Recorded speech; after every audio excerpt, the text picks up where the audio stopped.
Baiklah, Assalamualaikum warahmatullahi wabarakatuh. Waalaikumsalam warahmatullahi wabarakatuh.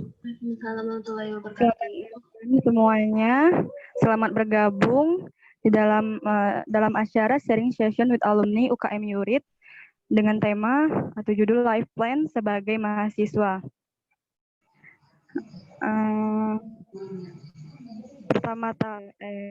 Yang terhormat Direktur Utama dan Wakil Direktur UKM URIT, yang terhormat Badan Pengurus Harian UKM URIT, yang terhormat pemateri kita pada malam hari ini Mbak Hesi Permawati SPD, yang terhormat seluruh peserta sharing session with alumni UKM URIT yang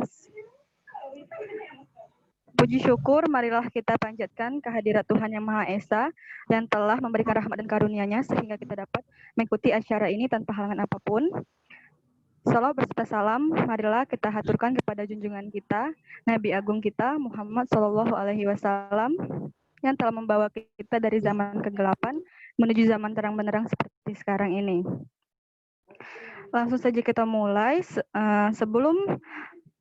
Sebelumnya, untuk diperhatikan, seluruh peserta diwajibkan memakai pakaian yang sopan serta rapi. Ketika materi sedang berlangsung, peserta diharapkan dapat mematikan mikrofonnya. Peserta juga diharapkan untuk mengikuti dan mendengarkan materi yang dipaparkan. Ketika tanya jawab, fitur chat dapat ketika tanya jawab, peserta dapat menggunakan fitur chat secara langsung atau secara langsung dengan meminta izin kepada moderator. Kemudian, pertanyaan tidak boleh menyangkut hal-hal yang sensitif atau berbau sara. Di akhir sesi, peserta dimohon untuk mengisi form evaluasi. Kemudian, untuk seluruh peserta, jangan lupa siapkan pertanyaannya agar waktu yang kita gunakan dapat seefektif dan seefisien mungkin.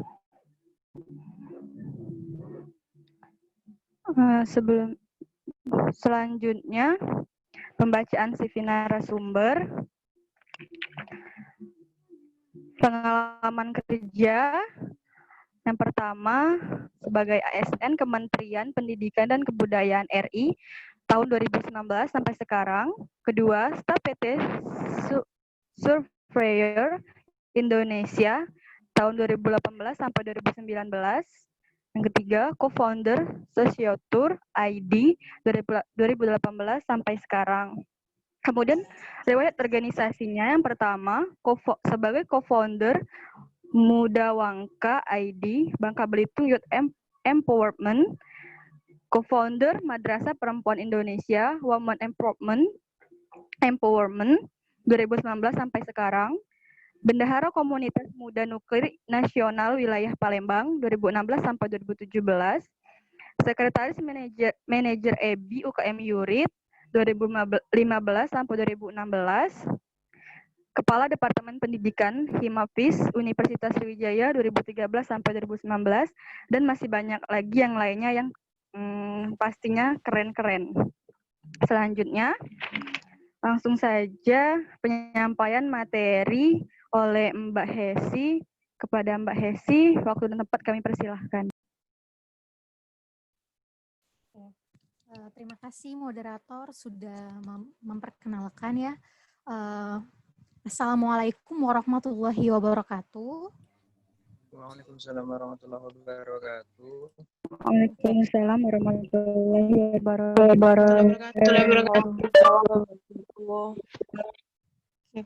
Teman-teman, mungkin sebelum kita mulai materi, kita ada kesepakatan bersama ya, biar supaya sama-sama enak gitu. Jadi kalau bisa namanya juga sharing kan, interaksinya itu dua arah gitu. bagi teman-teman di sini yang bisa menghidupkan video, silakan dihidupkan videonya. Atau kalau misalkan nanti ketika saya memaparkan ada yang ingin ditanyakan, nggak harus nunggu sesi tanya jawab ya. Misalkan mau merespon juga nggak masalah.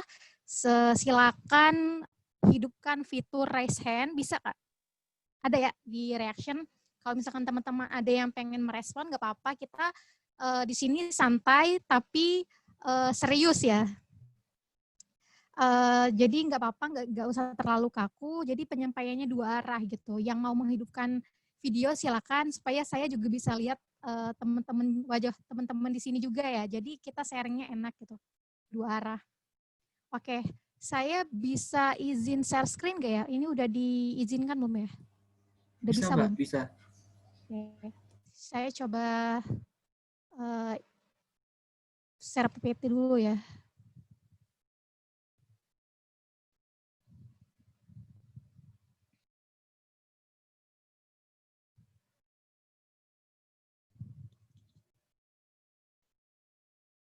Oke. Mohon maaf sebelumnya, ini apakah suara saya terdengar dengan jelas? Jelas, Mbak. Jelas, ya, jelas. Jelas, Mbak. Khawatir karena sinyalnya putus-putus. Oke. Seperti yang sudah ada di pamflet ya, kita malam ini mau sharing tentang life plan atau peta hidup ya. Jadi merencanakan hidup gitu. Kita mau melakukan apa 1 tahun, 5 tahun, 10 tahun yang akan datang seperti itu. Mungkin di sini karena kita membahas tentang life plan sebagai mahasiswa, jadi saya kasih subtema being an extraordinary student. Jadi menjadi mahasiswa yang tidak biasa gitu, yang luar biasa gitu ya. Kalau bisa kita ketika jadi mahasiswa pengennya jadi mahasiswa yang nggak biasa-biasa aja gitu. Yang nggak biasa itu yang kayak gimana, nanti akan kita bahas lebih lanjut tips dan triknya untuk menjadi mahasiswa yang tidak biasa-biasa aja gitu.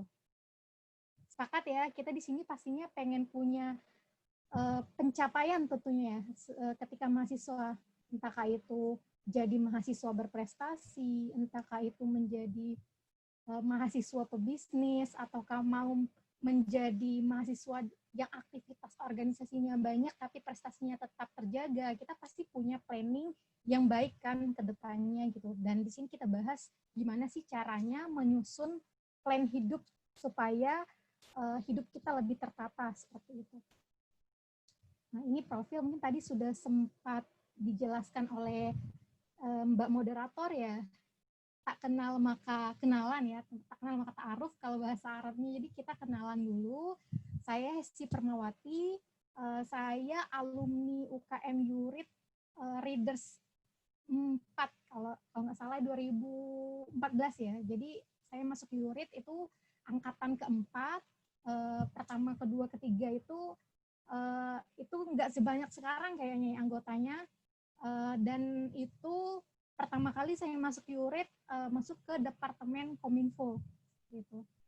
Nah, saat ini kegiatan saya bekerja sebagai aparatur sipil negara, sebagai analis di Kementerian Pendidikan dan Kebudayaan Republik Indonesia.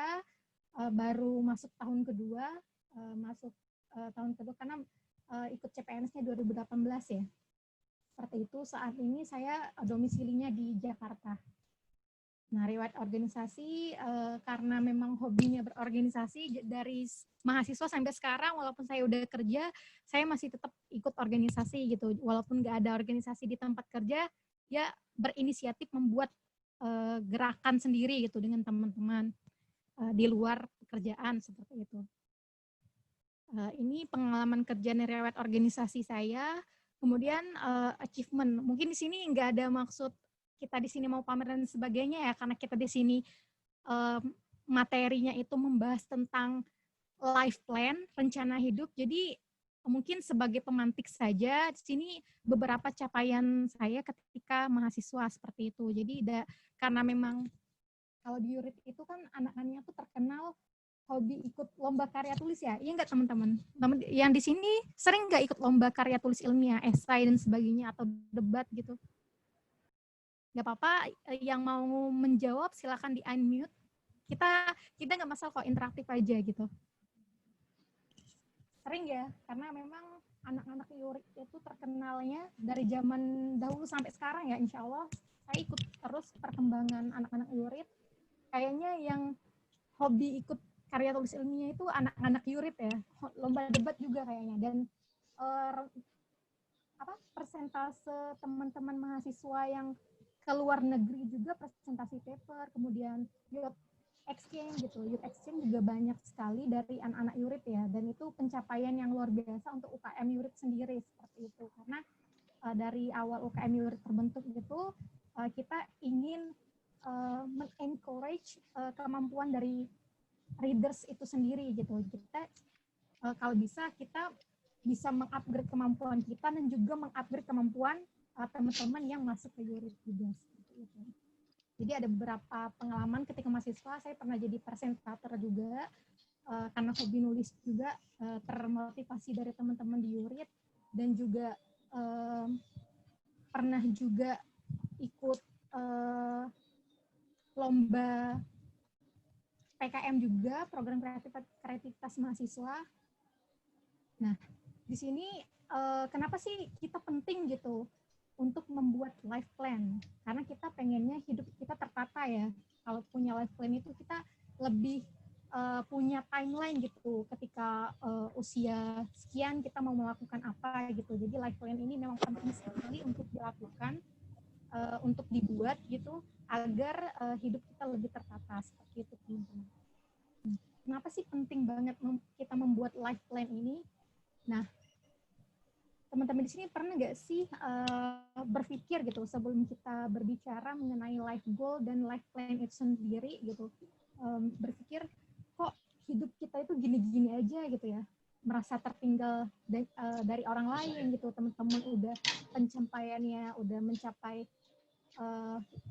menang lomba ini itu gitu, sedangkan kita kayak jalan di tempat seperti itu. Dan mungkin ini pertanyaan yang dulunya juga sering saya tanyakan pada diri saya sendiri gitu, kayak ngerasa butiran debu lah kalau misalkan kumpul sama teman-teman yang lain gitu, yang pencapaian atau prestasinya itu udah luar biasa gitu.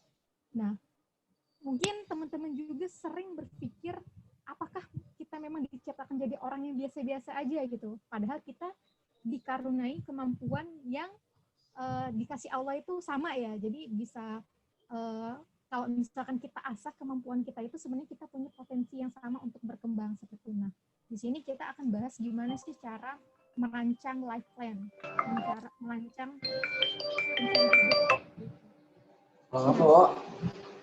Terus untuk tujuan kita diciptakan itu sendiri apa sih? Nah, bagi yang muslim di sini, mohon maaf sebelumnya tidak bermaksud untuk sama lain juga, karena saya tujuan kan seperti itu. Jadi kalau muslim sendiri, kita di Al-Quran itu udah disebutkan, nggak, apakah kamu mengira bahwa sesungguhnya kami menciptakan kamu secara main-main saja, atau kita sering bertanya, kita sebenarnya diciptakan di dunia ini untuk apa sih? Mungkin kita sering bertanya kan, dan di surat 115 itu udah jelas bahwa kita itu diciptakan bukan untuk hal yang main-main. Nah, dari sini kita harus mulai meyakini bahwa kita itu sebenarnya berharga gitu sebagai seorang manusia, dan tidak diciptakan untuk hal yang main-main aja gitu, atau kita ngerasa tidak bernilai seperti itu, karena kita diciptakan itu memiliki tujuan sendiri gitu.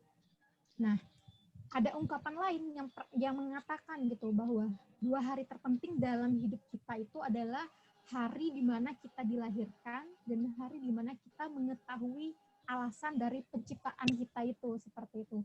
Dan mungkin untuk yang pertama ini, hari kita dilahirkan udah dilewati ya. Dan yang kedua yaitu mengetahui alasan kita diciptakan itu. Nah, mungkin di sini karena teman-teman sekarang ini masih mahasiswa ya, saya juga di masa-masa quarter life crisis seperti sekarang ini juga masih proses mencari apa sih alasan saya diciptakan seperti itu. Kenapa sih saya harus ada di dunia gitu? Pasti kita sering bertanya seperti itu. Nah, perbedaan dari life goal dan life plan itu sendiri. Nah, untuk life goal itu sendiri adalah sesuatu yang ingin kita capai dalam kehidupan ini lebih dari sekedar apa yang harus kita lakukan untuk bertahan hidup. Nah, berbeda dengan aktivitas harian atau capaian jangka pendek ya. Kalau life goal ini lebih cenderung akan mengarahkan kita untuk berperilaku gitu. Contohnya, kita life goal kita itu dalam hidup itu ingin menjadi pribadi yang bermanfaat. Nah, untuk mencapai pribadi yang bermanfaat itu kita butuh life plan gitu. Untuk mencapai life goal tersebut butuh step-step atau langkah-langkah.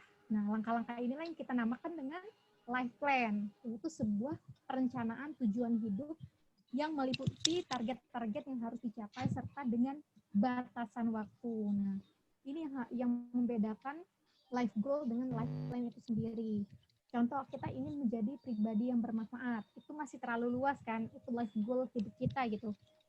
Semampu kita ingin selalu menjadi pribadi yang bermanfaat di mana aja. Nah, life plan ini bisa beda-beda tiap orang. Nah, teman-teman sebagai mahasiswa, porsi untuk bermanfaatnya itu kan tiap orang kan pasti beda caranya kan. Nah, caranya itu kita tuangkan dalam life plan ini, teman-teman. Itu jadi beda antara life goal dan life plan itu sendiri. Jadi kalau life plan itu ada batasan waktu, kapan harus tercapai gitu. Kalau life goal ini biasanya lebih general dan lebih panjang, jangka waktunya itu lebih panjang seperti itu. Nah, kenapa sih kita harus itu yaitu membuat arah hidup kita semakin jelas. Nah, life plan ini juga dapat menjadi pengingat dan motivasi kita untuk mencapai target-target yang telah ditetapkan. Nah, kalau misalkan kita males Mbak bikin life plan, buat apa sih, kayak wasting time kan, buang-buang waktu aja gitu buat life plan gitu. Nah, setiap apapun lebih baik kan, kalau direncanakan dengan matang itu hasilnya pasti akan lebih baik. Begitu pula dengan life plan tadi itu. Karena arahnya itu ada dua, sukses dan failure. Nah, kalau sukses dan gagal. Jadi kita mau merencanakan yang mana? Merencanakan kesuksesan atau merencanakan kegagalan. Seperti itu.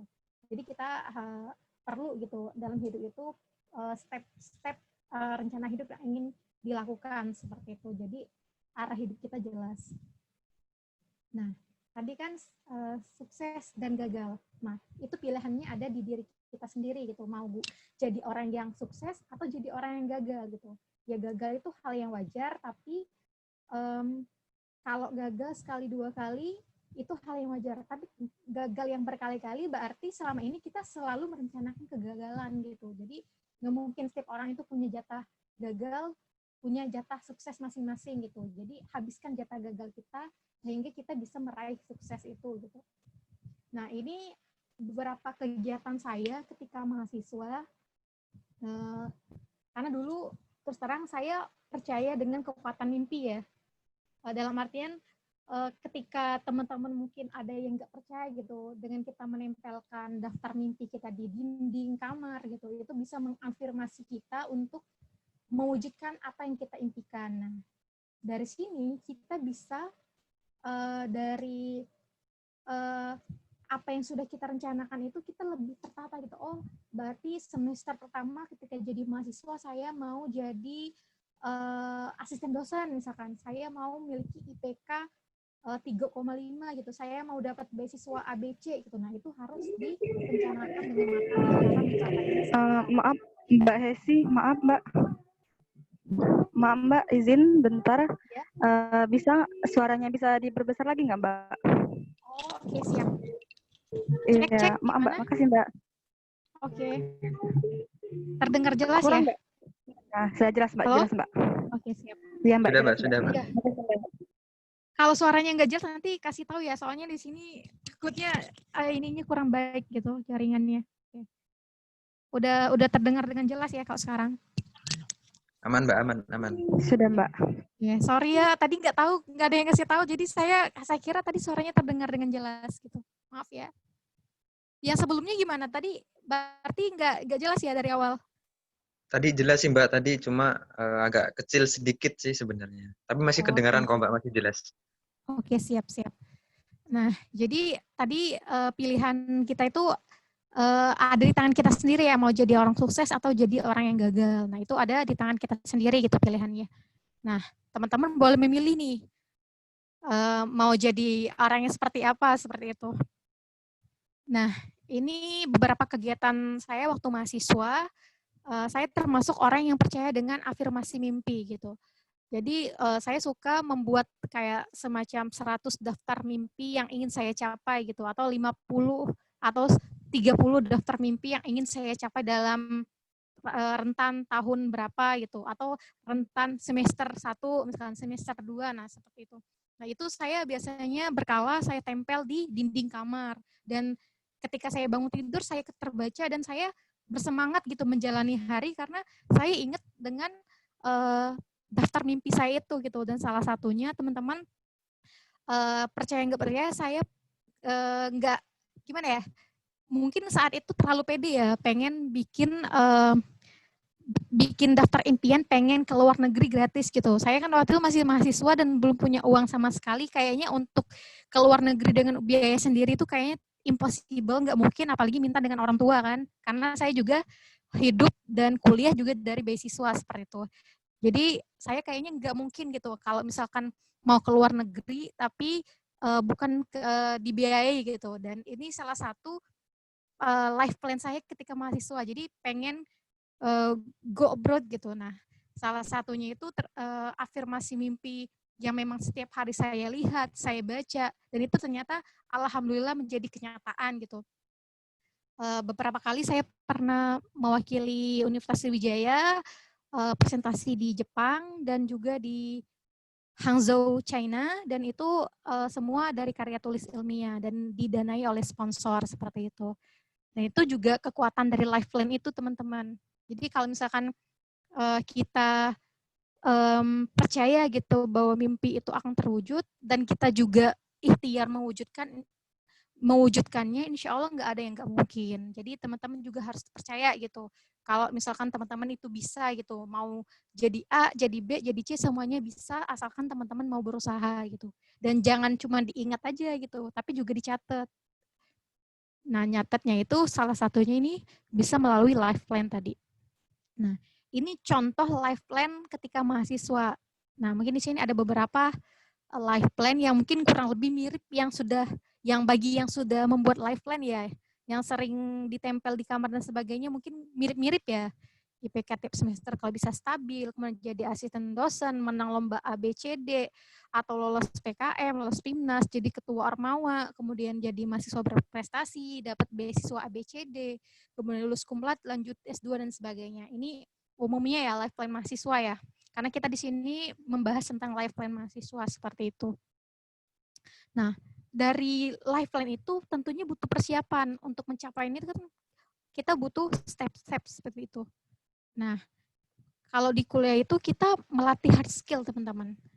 Nah, untuk soft skill-nya itu bisa kita dapatkan dari organisasi. Saya juga terus terang ketika mahasiswa, kalau misalkan cuman duduk manis aja di dalam kelas gitu ya, dengerin dosen, dengerin materi dan sebagainya, tapi nggak ikut organisasi, mungkin sampai detik ini nggak akan berada di posisi yang sekarang itu. Karena lingkaran organisasi, kemudian hal-hal yang membentuk saya menjadi pribadi yang sekarang ini juga karena organisasi juga, teman-teman. Jadi kayak organisasi URIT juga salah satunya adalah wadah yang membentuk kepribadian saya sehingga saya bisa seperti sekarang ini, ketemu orang-orang yang menginspirasi, memotivasi, yang tidak hanya ingin menghebatkan dirinya sendiri gitu, tapi juga menghebatkan orang lain. Nah, kuliah penting. Ya. Ini yang harus kita pahami bersama, kuliah penting, tetapi mengasah soft skill juga tidak kalah penting gitu. Mengasah soft skill ini salah satunya ya berorganisasi, ikut kegiatan ekstrakurikuler yang teman-teman senengin gitu ya. Nah, itu cara kita untuk melatih hard skill dan soft skill gitu. Nah, salah satu kita untuk menjadi mahasiswa yang tidak biasa-biasa aja tadi, ya salah satunya itu menguasai bahasa asing. mungkin tepatnya itu bahasa internasional ya, kayak bahasa Inggris, bahasa Mandarin, kemudian bahasa Jepang.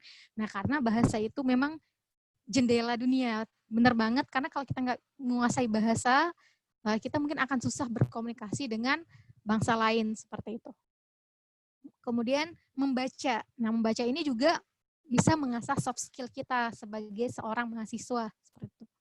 Jadi dengan kita banyak membaca, kosakata kita juga semakin banyak, kemudian kemampuan kita untuk mengupgrade diri mungkin akan semakin besar seperti itu.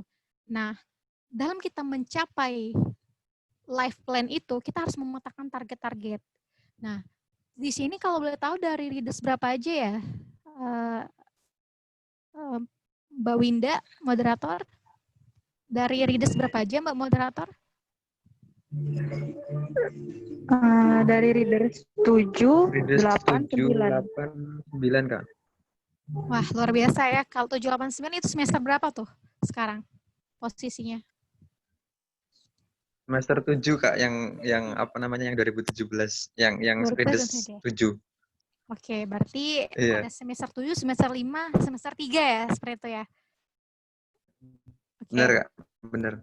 Ya, mau semester 3, mau semester 5, mau semester 7, nggak ada kata terlambat ya untuk belajar life plan. Saya juga sampai detik ini masih riset nih, mencari konsep menyusun life plan terbaik gitu ya. Karena kita kan pengen hidupnya tertata kan. Saya juga masih belajar sih bareng teman-teman juga tentang life plan ini gitu.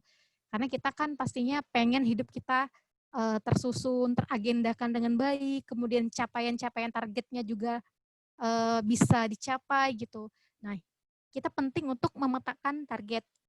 Nah, memetakan target ini siapapun, entahkah kita masih mahasiswa, entahkah kita baru semester 1, semester 3, semester 5, semester 7, atau udah kerja kayak saya, tetap sampai kapanpun tetap butuh untuk membuat life plan atau rencana hidup. Karena yang namanya life plan ini ya berkala, nggak ada matinya gitu, yang harus tetap berubah gitu, yang harus tetap dibuat tiap tahun gitu, secara periodik gitu harus dibuat.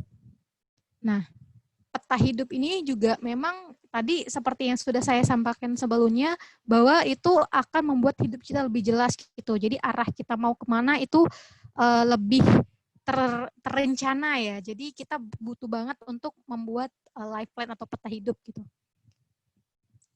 Nah, ini salah satu apa ya, format yang bisa teman-teman contoh gitu. Ini secara global ya. Jadi misalkan 2015 pengen jadi mawapres, misalkan menang lomba bisnis, kemudian menang lomba KTI nasional ya, teman-teman bisa contoh ini secara garis besar ya. Jadi kayak dari tahun 2015 sampai tahun 2056. Jadi kayak dari usia 21 tahun sampai usia 62 tahun. Jadi kita kayak belajar memetakan, jadi mau jadi apa-apanya gitu, S3, S2 di tahun berapa. Jadi kita di sini targetnya jelas gitu. Nah, teman-teman mungkin formatnya bisa dilihat. Kita ini bukan format baku ya. Kalau misalkan teman-teman punya format lain yang lebih memudahkan, kemudian lebih sederhana, silakan dipakai saja. Kurang lebih yang namanya life plan itu kita tahu gitu, jelas gitu, detail gitu. Usia sekarang kita mau jadi apa, cara mencapainya gimana gitu. Jadi kita sebisa mungkin harus detail. Atau misalkan ke negara, mau keliling negara, mau negara mana yang kita incar gitu. Nah, dalam life plan itu harus mendetail seperti itu. Nah, salah satu yang harus kita buat yaitu adanya agenda tahunan, bulanan, pekanan, dan harian. Itu yang harus ada dalam life plan. Kalau kita rinci lebih detail lagi ya, dari tahun, bulan, pekanan, dan harian. Makanya penting banget ada buku agenda ya, biar kita nggak lupa aktivitas kita sehari-hari, itu yang penting ya, yang prioritas yang harus kita selesaikan. Nah, kita juga harus jadi jujur pada diri sendiri gitu. Kita sebenarnya hidup ini untuk apa sih? Tujuannya untuk apa sih? Jadi kayak jangan sampai kita bingung sendiri gitu. Sebenarnya kita mau mencapai apa sih dalam hidup ini gitu. Jadi kalau misalnya tujuannya aja belum clear, kita juga akan kebingungan untuk membuat step-step mencapainya itu gitu. Jadi kita harus jujur dan mencari value gitu, nilai-nilai apa yang kita pegang gitu dalam hidup. Sehingga bisa kita breakdown ke dalam step-step untuk mencapai tujuan hidup kita itu melalui life plan yang kita buat seperti itu. Nah, tak akan kembali waktu yang telah berlalu. Sepakat ya, waktu itu nggak bisa diputar ya teman-teman. Kalau udah lewat tuh ya udah gitu. Jadi waktu itu kayak pedang. Jadi kalau misalkan udah lewat ya udah gitu. Makanya kalau misalkan kita nggak bisa memanfaatkan waktu, kita bakal jadi manusia yang merugi gitu. Nah, ini teknisnya nih. Teknis menyusun life plan. Ada beberapa yang sudah saya buat. Tipsnya yang pertama itu state the life goal. Jadi sebelum kita membuat atau menyusun life plan, kita harus menetapkan tujuan hidup. Misal nih, tujuan hidupnya saya ingin menjadi manusia yang bermanfaat. Misal, saya ingin menjadi manusia yang berdampak sosial gitu. Misal. Nah, kita renungkan gitu. Kita pengen mencapai apa sih dalam hidup ini? Nah, itu state the life goal itu kayak menetapkan tujuan hidup gitu. Tujuannya tuh untuk apa sih? Biasanya tujuan hidup ini berisi value atau nilai-nilai kehidupan yang kita pegang. Kita kan dari kecil kan diajarkan oleh orang tua, dididik orang tua pasti dengan nilai-nilai kan. Dan biasanya tujuan hidup itu terbentuk dari nilai-nilai yang ditanamkan oleh orang tua kita di rumah seperti itu.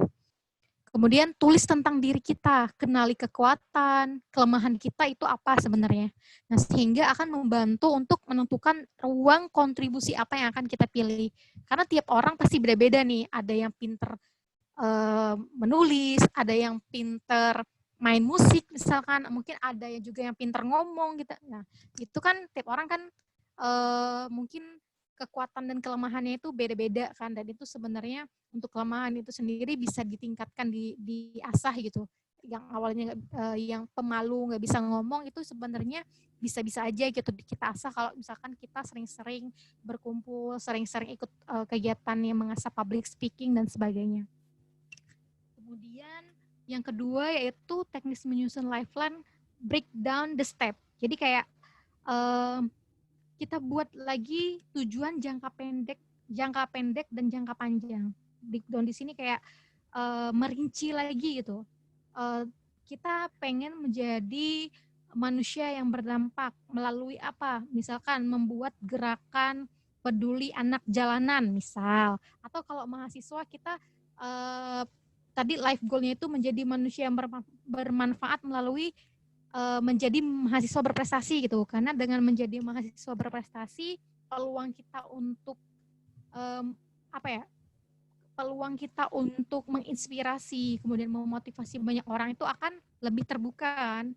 Jadi itu salah satu step atau langkah yang bisa kita buat ya, salah satunya aktif dalam perlombaan, aktif dalam kegiatan ekstrakurikuler, kemudian aktif dalam kegiatan organisasi. Ini penting kita buat gitu pada langkah kedua ini. Jadi kita harus buat tujuan jangka pendek dan jangka panjang. Misalnya 5 tahun, 10 tahun yang akan datang gitu. Dan kita buat juga daily rutinnya gitu yang bisa dibuat dengan kita membuat agenda harian seperti itu. Kemudian untuk memastikan life plan yang kita susun itu memenuhi kategori SMART. Nah, SMART di sini ada kepanjangannya nih. SMART ini yang pertama ya, life plan itu harus memenuhi unsur spesifik. Spesifik ini jangan kayak ngawang-ngawang gitu. Saya mau jadi mahasiswa yang berprestasi, tapi tujuan jangka pendeknya nggak dibikin gitu. Misalkan saya ingin lebih bisa memotivasi orang-orang di sekitar saya agar peduli terhadap pendidikan gitu. Nah, itu kan salah satu kita membuat life plan itu agar kita bisa membreakdown dari tujuan jangka pendek yang tadi kita bahas gitu. Kemudian spesifik di sini contohnya misalkan kita di semester 7 ingin memperoleh beasiswa apa, misalkan beasiswa aktivis Nusantara gitu. Nah, jadi kayak kalau bisa life plan kita itu tuh detail banget gitu.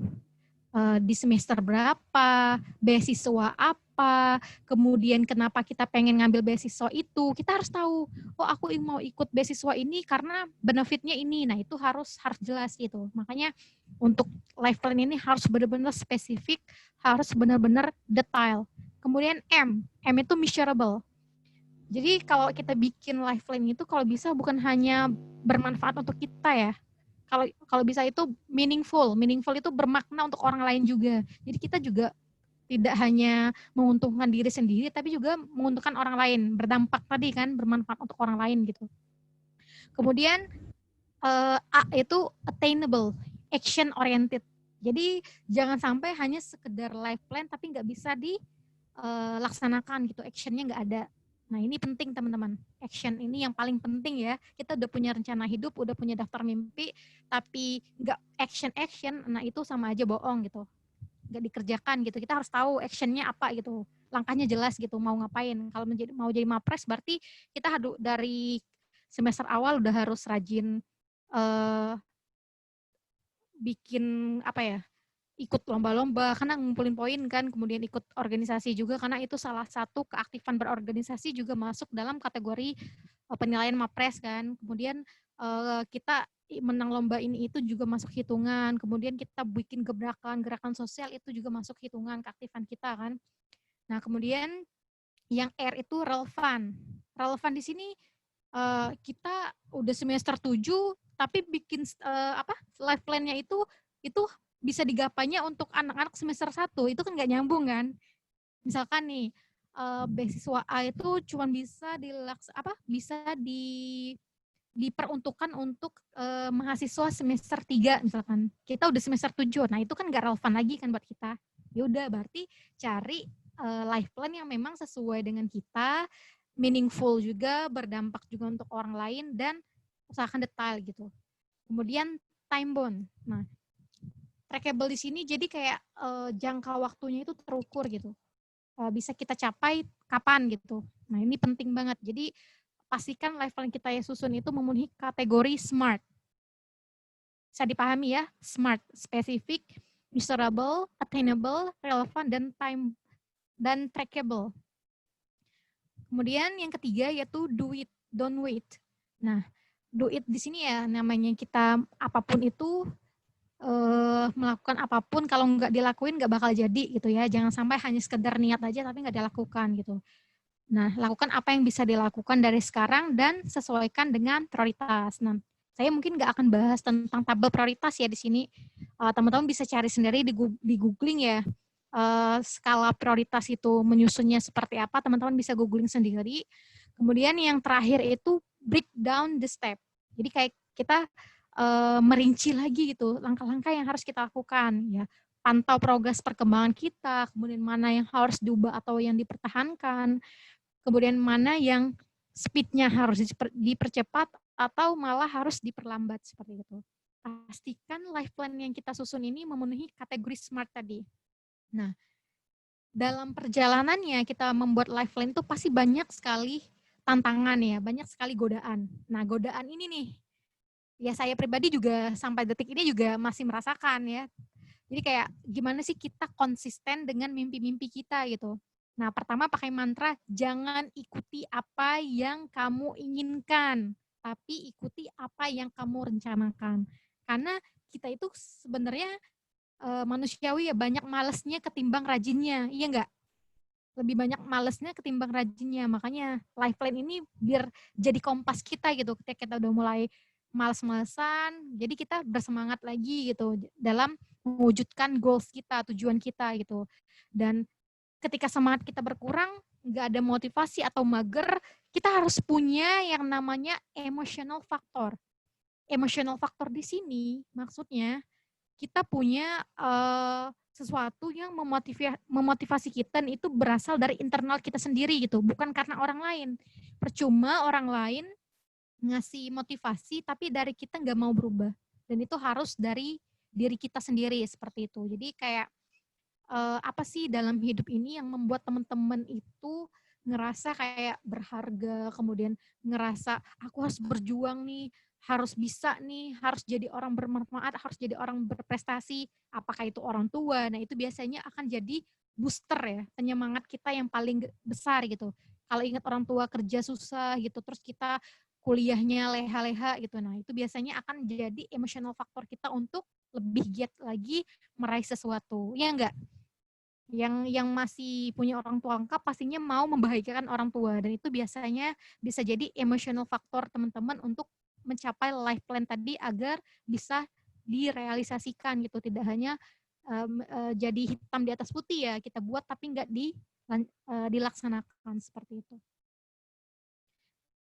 Sebenarnya itu aja sih kalau life plan kurang lebih yang bisa kita lakukan ya ini sih poin 3 ini. Ketika kita udah state the life goal, kita udah menetapkan tujuan hidup kita apa, kemudian kita udah bikin tujuan jangka pendek dan jangka panjang, udah mengandung kategori SMART tadi, specific, measurable, attainable, relevant, dan trackable ini, kita harus melakukan. Dan yang terakhir itu break down the step. Itu aja sih sebenarnya untuk teknis membuat life plan itu sendiri. Dan tadi teman-teman kalau misalkan mau lihat contoh life plan, cara bikin life plan itu gimana, ada banyak format di internet, teman-teman bisa contoh gitu, 1 tahun, atau kalau mahasiswa itu biasanya semesteran ya. Misalkan semester 1 pengen mencapai A, B, C, D gitu. Misalkan semester 2, nah ini kayak gini nih. Nah ini saya buat tahun ya, umur, usia. Nah teman-teman bisa bikin per semester. Misalkan semester ini pengen bikin apa gitu, mau mencapai apa, dibikin aja, dicatat di sticky, kemudian ditempel di dinding kamar gitu. Itu aja sih. Yang nama life plan itu ya harus dilakukan ya, setelah dicatat harus dilakukan. Itu aja sih poin pentingnya. Nah ini sekian sharing dari saya. Ada beberapa kutipan nih yang saya pegang juga sampai sekarang dan saya sepakat banget. A goal without a plan is just a wish, and the worst plan in this life is the plan that you never try. Jadi tujuan itu akan hanya menjadi rencana. Tanpa perencanaan, tujuan tanpa perencanaan akan hanya menjadi sebuah harapan gitu. Dan perencanaan terburuk dalam hidup ini adalah tidak pernah mencoba gitu. Makanya kita kalau bisa jangan sampai merencanakan kegagalan ya. Jadi gagal merencanakan itu sama dengan merencanakan kegagalan gitu. Jadi harus punya goal-goal hidup yang harus dicapai. Mungkin itu aja yang bisa saya sampaikan. Sisanya mungkin bisa diskusi interaktif. Silakan yang mungkin mau bertanya, saya kembalikan lagi ke moderator. Wassalamualaikum warahmatullahi wabarakatuh. Waalaikumsalam warahmatullahi wabarakatuh.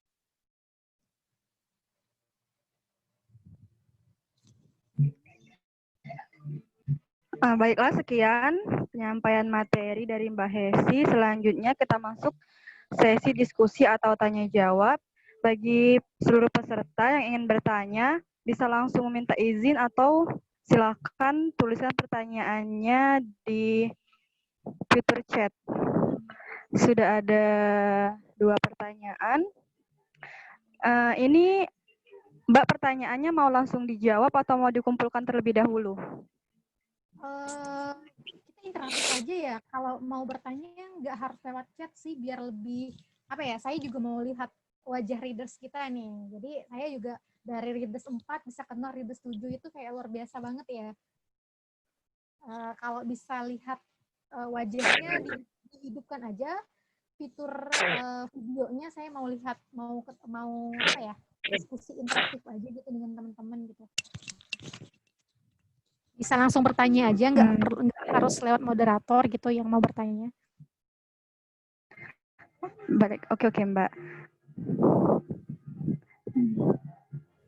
Dipersilahkan kepada teman-teman yang ingin bertanya, silahkan hidupkan mikrofonnya. Kalau memungkinkan ya, kalau misalkan nggak memungkinkan nggak apa-apa lewat moderator, tapi kalau memang bisa gitu dihidupkan fitur videonya, mungkin akan lebih baik langsung disampaikan aja ya. Seperti itu.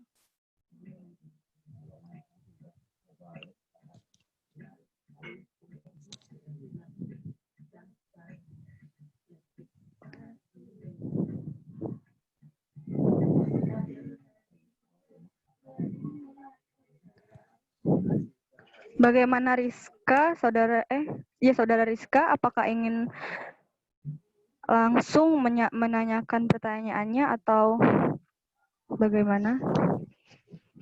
Kayaknya dibaca melalui fitur chat saja, Kak. Baik, Pertanyaan dari Rizka Anggraini, reader 9.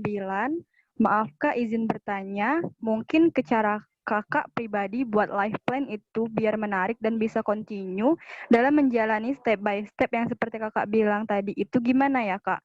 Mungkin boleh juga nih Kak sharing pengalaman life plan Kakak itu sendiri, kan 100 impian misalnya. Gimana itu hasilnya menurut Kakak? Apakah memang iya benar-benar lebih dari 50% terwujud atau bagaimana Kak? Terima kasih pertanyaan dari Rizka. Oke. Terima kasih Rizka, pertanyaannya bagus sekali ya, pertanyaannya bagus banget dan bisa memantik diskusi kita pada malam hari ini. Seperti yang sudah saya sampaikan di awal tadi ya, saya termasuk orang yang percaya dengan kekuatan mimpi ya. Percaya atau tidak, di semester 1 saya udah bikin tempelan di dinding kamar, walaupun waktu itu enggak langsung banyak seabrek gitu, langsung 100 enggak gitu. Jadi kayak impian-impian sederhana ya, ala-ala mahasiswa baru seperti itu. Jadi saya misalkan nih, pengen mendapatkan IPK di atas 3,5. Kemudian itu berdasarkan pengalaman pribadi ya. Kemudian saya ingin memperoleh beasiswa di semester sekian misalkan. Kemudian saya ingin menang lomba program kreativitas mahasiswa di semester sekian. Dan alhamdulillah dari semua yang saya buat ketika mahasiswa gitu, dari life plan yang saya buat, kemudian yang saya tempel di dinding kamar, perlu saya akui kalau misalkan yang namanya gagal itu sudah sering saya rasakan gitu. Jadi teman-teman yang teman-teman lihat tadi tentang apa prestasi atau capaian yang saya dapatkan itu semuanya nggak diperoleh dengan cara yang instan ya. Jadi kayak wah Mbak udah bisa ikut kegiatan pertukaran pemuda, misalkan ikut presentasi di luar negeri itu langsung dapet ya, enggak. Saya udah pernah beberapa kali mengajukan dan itu pernah juga nggak dibiayai juga, itu sering ya. Jadi kayak kita ya udah gitu buat aja gitu, nggak ya udah nothing tulus aja gitu, nggak rugi kan kita bikin tempelan. Kemudian nah kalau bisa dari yang kita buat itu ya dilaksanakan gitu, jangan hanya kita buat tapi nggak direalisasikan gitu ya. Nah salah satunya itu salah satu mimpi ketika mahasiswa yang saya subhanallah banget nggak pernah terbayang bisa terwujud itu, yaitu ini international level oral presentator di International Youth Nuclear Congress. Nah ini event internasional pertama saya dan itu saya lakukan di semester 7 kalau nggak salah. Semester 7 itu udah kayak semester ujung ya kalau nggak salah ya. Semester 7 atau semester berapa gitu. Nah, dan itu saya terinspirasi dari anak IPB Mas Danang ya. Nah, beliau itu juga sama polanya bikin daftar mimpi itu dituangkan di kayak format life plan yang tadi saya sempat paparin. Nah, saya tuangkan, kemudian di diary juga, kemudian saya ketik juga. Pokoknya di mana aja tempat-tempat yang kira-kira sering saya lihat gitu. Jadi kayak ketika saya buka itu saya baca jadi terlihat. Kemudian saya bangun dari tidur, buka mata langsung terlihat, di dinding kamar juga saya tempel. Kemudian ketika buka HP juga profil pertama yang saya lihat juga life plan itu gitu. Jadi kayak tertanam terus gitu ya, afirmasi ya, tertanam terus di dalam otak kalau kita itu pengen A B C D, kita harus A B C D gitu. Dan itu menurut saya cukup efektif ya, dengan catatan kita melaksanakannya dengan sungguh-sungguh gitu. Jadi kayak oral presentator ini saya kayak mimpi sih sebenarnya bisa ke luar negeri kemudian dibiayai oleh sponsor, karena waktu itu ke Cina itu lumayan gede ya. Kalau misalkan saat itu di Unsri kayaknya masih terbatas banget mahasiswa yang bisa ke luar negeri ya. Entah itu pertukaran pemuda, kemudian oral presentator kayak gitu presentasi paper, presentasi ilmiah kayak gitu. Karena terus terang dananya juga terbatas kan. Tapi saya nggak mau berhenti berusaha ya. Saya tanya-tanya ke kakak tingkat yang udah sering warawiri luar negeri ya, kayak tanya tips beliau cara mendapatkan proposal pendanaan seperti apa, kemudian gimana cara berinteraksi berkomunikasi ketika di luar negeri ya. Jadi kayak mungkin teman-teman ngerasa nggak apa ya, mungkin nggak sih aku bisa keluar negeri gitu, sedangkan bahasa Inggris aku pas-pasan. Nanti dulu berpikir yang kayak gitu, nanti kita melakukannya sambil belajar ya, atau learning by doing. Kalau saya melakukan sambil belajar sambil melakukan juga gitu. Jadi kayak ya udah gitu, nothing tulus ketika kita bikin mimpi nggak bayar kan, nggak ada juga yang nagih kan, kamu mimpi banget sih bayar dong 100 juta, nggak ada juga kan yang bakal nuntut kita kayak gitu. Ya mimpi gratis-gratis aja gitu. Dari daftar mimpi yang saya buat cukup efektif sih menurut saya, dari pengalaman yang sudah saya lakukan, dari yang paling membekas dari plan hidup yang saya buat, yang paling berkesan itu ini, saya bisa ikut kegiatan International Youth Nuclear Congress ini. Ini kayak mungkin agak lebay ya, kayak berdarah-darah gitu, warawiri rektorat, kemudian koordinasi dengan pihak dekanat juga. Di kayak ini hampir-hampir nggak berangkat, tapi alhamdulillah jadi berangkat gitu. Ya karena afirmasi mimpi tadi, kayak ini kayaknya udah hopeless banget deh, kayaknya nggak usah terlalu banyak berharap deh bisa berangkat. Tapi alhamdulillahnya ya rezeki itu ketika kita sudah mengazamkan diri, ya udah tekadnya udah kuat, ya ada aja gitu jalannya. Nah yang maaf, kayaknya salah deh. First trip saya ke luar negeri itu 2016 ya, international level, best team Asian Youth Exclusion Singapura ini.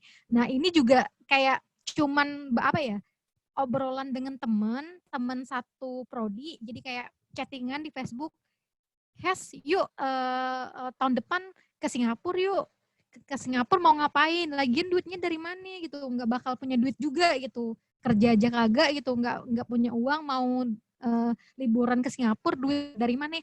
Ya udah nggak usah liburan lah, cari kegiatan, kalau bisa ikut exchange program gitu, kayak gitu kan bahasanya itu. Dan ya udah gitu, cuman ngomong kayak gitu doang, kayak ya udah gitu, saling apa ya, ngegodain teman gitu ya, tapi ya benar diketik gitu. 2016 ke Singapura bareng si teman saya itu, dan ternyata ya alhamdulillah terkabul. Kebetulan pas awal tahun 2016 ternyata ada bukaan program yang dilaksanakannya itu di Singapura gitu. Jadi kita coba-coba apply, mencari teman yang sevisi tadi, dan ternyata alhamdulillah lolos gitu, dan dibiayai oleh kampus juga. Waktu itu dapat sponsorship juga kan dari pendanaan dari yang lain gitu. Dan itu kayak ya afirmasi mimpi tadi, cuman obrolan ringan gitu di chattingan, kemudian diketik, ya terus diingat, kemudian diazamkan, ditekadkan, ya udah gitu.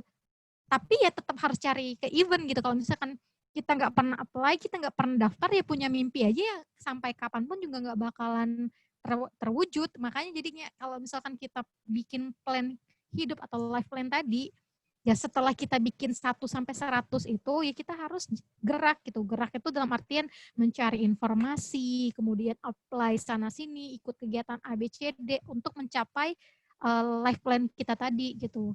Kalau misalkan ditanyakan apakah itu cukup efektif, menurut saya efektif sekali malah. Karena kalau kita nggak bikin catatan-catatan kecil kayak gitu, kita malah jadi lupa. Oh, aku cita-citanya mau jadi apa ya? Oh, aku mau tadi targetnya apa ya? Apalagi bagi yang pelupa ya, 5 menit aja udah lupa kan. Udah gitu, nguap aja gitu. Nah, kalau kita catat, kita tempel di dinding kamar, walaupun mungkin rasa-rasanya itu agak impossible terwujud, kita jadi ingat gitu. Ya kali aja kan ada malaikat lewat, tiba-tiba ada brosur gitu di tengah jalan, ikut pertukaran beasiswa, bla bla bla, pertukaran pemuda luar negeri kemana gitu. Ya kita nggak tahu gitu cara Allah untuk mewujudkan mimpi kita itu lewat arah yang mana, kita nggak pernah tahu. Tapi nggak salahnya kita menuliskan itu gitu. Ibaratnya tuh kalau kata Nabi Muhammad itu, kita kalau ilmu itu supaya nggak lupa itu kita ikat. Cara mengikatnya itu seperti apa? Dengan dicatat kan? Ya nggak? Pernah nggak dengar riwayat itu? Jadi biar kita nggak lupa, ya kita catat. Nah, mimpi juga kayak gitu. Bukan hanya ilmu yang harus dicatat, mimpi juga harus dituliskan gitu. Supaya kita nggak lupa dan kita juga termotivasi ketika membacanya. Dan dari sampai sekarang saya masih bikin life plan. Ya yang namanya gagal pasti setiap orang punya jatah gagal, nggak mungkin lah sukses terus gitu kan, berhasil terus nggak mungkin, pasti ada yang namanya gagal tapi nggak dipublish gitu. Ya udah, yang paling yang di-share ke orang-orang yang suksesnya, yang failnya ya mungkin nggak bakal diceritain ke orang-orang gitu. Itu tadi dari siapa tadi pertanyaannya? Saudara Rizka. Rizka, Kak. Mbak. Ya dari Rizka, ya gitu Rizka. Jadi setiap orang itu pasti punya jatah gagal. Nah, dari jatah gagal itu mungkin kita punya jatah gagal 5. Nah, kalau kita udah nyoba berkali-kali, ya pasti ada tembusnya gitu sekali. Gak mungkin lah setiap orang itu ditakdirkan untuk gagal terus, gak mungkin. Makanya kita harus tebar jaring. Tebar jaring itu ya udah gitu, gagal A, ya plan B-nya lagi, gagal plan B, plan C gitu. Jadi kalau bisa gagal sekali, bangkitnya itu berkali-kali gitu. Saya juga dulu ketika pertama kali bikin esai itu teman-teman nggak langsung yang tiba-tiba lolos jadi winner, itu enggak. Kadang kan nggak ada kabar sama sekali malah. Kok teman-teman udah pada berangkat nih, misalkan kemana ya, ikut lomba esai, ikut lomba debat dan sebagainya. Kok saya nggak ada panggilan gitu ya, nggak ada pengumuman dan sebagainya gitu. Dan itu tuh berkali-kali gitu sampai akhirnya jadi finalis, kemudian jadi juara. Dan itu tuh prosesnya tuh panjang. Setiap orang punya jatah gagal masing-masing dan jatah suksesnya masing-masing gitu. Jadi nothing tulus aja, nggak rugi, bikin aja plannya. Kalau bisa ditempel dinding kamar, kalau bisa ketika kita bangun tidur, kita membuka mata, kita langsung kelihatan gitu, kita pengen melakukan apa hari itu gitu. Atau kalau sekarang kan anak-anak milenial kan, kayak saya juga gitu. Ya pengennya tuh ya main handphone mulu kan, pertama kali membuka mata yang dilihat tuh handphone gitu. Ya udah, jadiin aja foto profil gitu. Target hari ini, misalkan nih membaca buku 5 halaman, ya udah tulis aja gitu. Atau misalkan kayak saya hari ini misalkan punya agenda sharing dengan alumni, sharing dengan readers Yurit gitu, ya udah saya buat juga itu dalam agenda saya.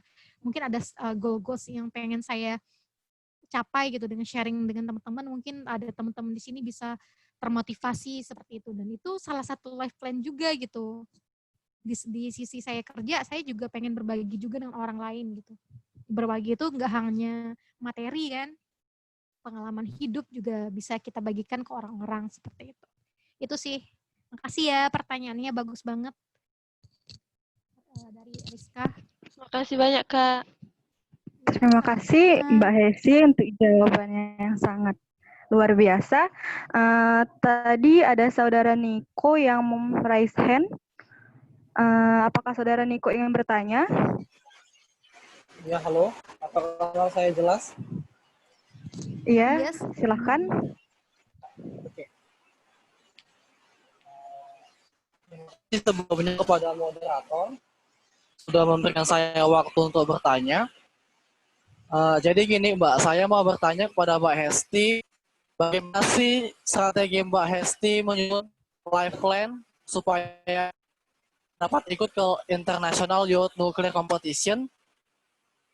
Karena saya sedikit tertarik kepada event itu, kebetulan saya juga anggota Komun Palembang, dan kalau nggak salah tadi Mbak Hesti juga sekretaris Komun Palembang 2017-18. Mungkin hanya itu aja sih Mbak. Iya, Ya, bendahara terima ya. kasih Mbak. Ya, terima kasih pertanyaannya. Oke, sharing tentang IYNC ya, 2016 ya. Ini event internasional yang salah satu yang paling berkesan ya. Sebenarnya berkesan semua sih, dan yang Hangzhou ini karena banyak pengalaman di luar dugaan ya. Ini juga salah satu yang sangat membekas ya di diri saya sampai saya bekerja seperti sekarang gitu. Jadi ceritanya gini nih. Tadi yang bertanya siapa? Anak Komun juga ya? Halo, saya juga alumni Komun Palembang nih. Bisa dikatakan peletakan batu pertamanya itu ada 3 orang. Wayan, saya, sama Asma. Jadi dulunya itu kita cuma bertiga doang nih Komun Palembang, sebelum ada siapa-siapa gitu. Dan itu digagas ketika ikut Nuclear Youth Summit di Bogor. Dan saya ingat banget itu 2015. Jadi dapat tantangan dari kakak-kakak pembina dari Badan Tenaga Nuklir Nasional untuk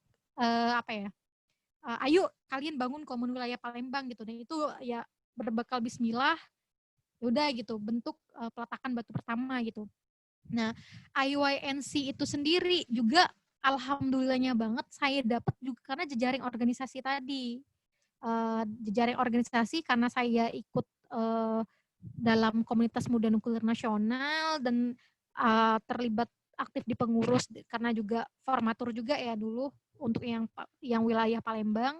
Waktu itu masih bertiga ya, ada Asma dari ekonomi, kemudian Wayan Dadang dari teknik elektro Unsri juga, dan saya waktu itu yang bertiga kan pertama kali yang ikut kegiatan yang di Bogor. Jadi kita bangun gitu, yang awalnya hanya ada cabang di pusat, kita ditantang untuk bikin komun wilayah Palembang seperti itu.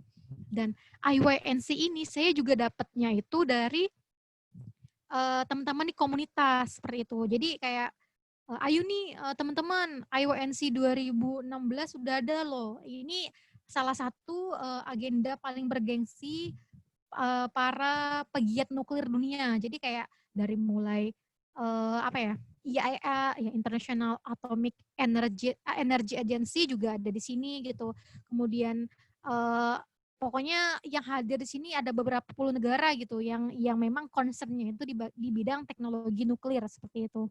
Dan untuk IYNC ini kita kemarin ikut ini karena juga dapat kayak semacam motivasi dari pembina juga ya. Waktu itu Kak Dimas, kemudian Kak Adi Purwa, kalau misalkan aktif di nasional pasti kenal dengan orang-orang itu, Dewan Penasihatnya. Jadi kayak ada nggak nih anak-anak komun gitu yang mau ikut gitu International Youth Nuclear Congress, karena di sana terus terang karena isu nuklir ini kalau bagi negara-negara yang udah maju itu bukan isu-isu yang isu ecek-ecek lagi gitu. Jadi kayak mereka bukan bahas nuklir ini bahaya apa enggak dan sebagainya, mereka udah yang bicara teknologi tingkat tingginya kan gitu, seperti itu. Dan untuk IYNC ini yang pengalaman yang paling menarik ya, pertama dari mulai pengurusan dana sponsorship, karena hampir nggak berangkat juga gitu, hampir nggak berangkat dalam artian ngurus ke rektoratnya itu nauzubillah, jadi kayak warawiri itu nggak selesai, H- berapa berangkat itu dana belum cair sama sekali, jadi kayak hopeless gitu, ya udahlah nggak usah berangkat gitu.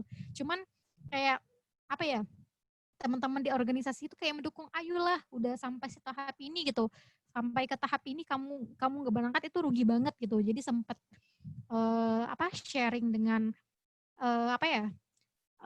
alumni Unsri yang pernah ke luar negeri juga ya, waktu itu sama Pers Unsri, salah satu inspirasi saya. Jadi saya kayak minta pendapat ke beliau, gimana nih kalau berangkat bakal bisa balik lagi nggak nih, saya nggak punya uang gitu. Dan dari situ dapat arahan juga kan dari senior, ya udah kamu berangkat aja, nanti juga pasti cair, kamu cari aja dananya dari mana dulu gitu. Dan alhamdulillahnya saya waktu itu nggak mengandalkan dana dari kampus aja gitu, jadi sponsorship perusahaan juga kan banyak tuh perusahaan-perusahaan yang memang mendukung teknologi nuklir kan. Jadi kayak kita harus bisa cari celah perusahaan mana atau komunitas mana, atau misalkan peluang pendanaan itu bisa cair gitu dengan kita mengikuti International Youth Nuclear Congress, itu ada manfaatnya untuk mereka juga gitu. Jadi sembari menunggu dana dari rektorat cair, saya juga dengan teman waktu itu, dengan Bang Ian ya, anak Yurit juga, Muhammad Handayani. Nah, kami pernah mencoba untuk mengusulkan proposal sponsorship ke perusahaan juga. Ya waktu itu juga rintangannya itu nggak tiba-tiba langsung cair karena administrasinya itu panjang kan, biasalah gitu, urusan kayak gitu tuh, urusan duit kayak gitu tuh ya ACC, tapi cairnya itu yang lama kan.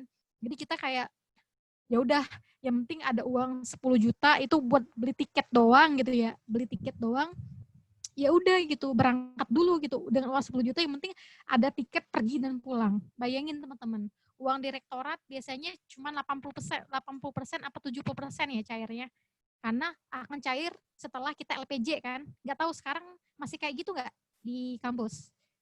Biasanya dulu kayak gitu. Masih 70%, Mbak. Nah, sama kan, masih 70%. Dan dulu 70%-nya itu nggak di ACC banyak gitu, karena itu saya udah kali keduanya saya ke luar negeri ya, event internasional, dan dari bapak-bapak direktur teh, ya sih kamu udah event kedua loh yang internasional, ini teman-teman kamu juga mau gitu, jadi berbagi kayak gitu kan. Dan alhamdulillahnya kemarin itu saya mengajukan sekitar 20-an juta ternyata di ACC itu, karena mungkin untuk event internasional itu waktu itu ya, waktu zaman saya belum terlalu banyak mahasiswa yang ikut gitu. Jadi di ACC gitu. Cuman ya seperti biasa dana yang cari itu 70% pas-pasan, dan alhamdulillahnya kemarin IYNC ini kalau kegiatan di sananya gratis gitu, alhamdulillah. Nggak tahu sekarang berbayar nggak ya? Pokoknya keren banget sih acara ini. Jadi kayak paper kita itu bukan di jurnal kaleng-kaleng gitu, tapi di jurnal bereputasi dunia gitu. Jadi kayak udah dapat conference-nya juga, ketemu jejaring dari IAEA, kemudian ketemu orang-orang keren gitu, ketemu tokoh-tokoh nuklir dunia, kemudian bisa berjejaring dengan teman-teman dari kampus-kampus top gitu kayak Tsinghua University, kemudian ada dari Harvard juga, dan di sini benar-benar kayak apa ya, forum-forum yang mewadahi kita untuk mengupgrade kemampuan komunikasi kita gitu. Ya ini salah satu apa ya, anugerah banget sih bisa ikut kegiatan IYNC ini, dan saat itu juga kita komunitas muda nuklir nasional, karena basicnya itu pemuda ya, pemuda yang memperjuangkan nuklir, dan itu waktu itu cukup disorot gitu, dan kita dapat kayak semacam dikasih panggung gitu untuk menceritakan tentang komunitas kita gitu di forum itu gitu. Jadi kayak ada speech berapa menit gitu, dan kebetulan waktu itu dari Batan nggak ada yang bisa hadir nih. Waktu itu kalau nggak salah Kak Dimas itu berhalangan dari Batan, dan beliau nggak bisa ngasih speech waktu itu. Dan ya udah gitu, diminta tolongkanlah kepada kami gitu yang bisa gitu.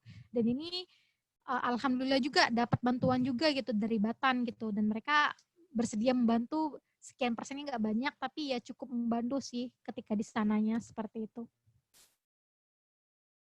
Dan pengalaman yang menarik sih, bisa berjejaring dengan orang-orang di sana itu luar biasa sekali. Kemudian kita bisa lihat culture-nya ketika berdiskusi itu seperti apa, dan di situ itu benar-benar melatih mental kita gitu.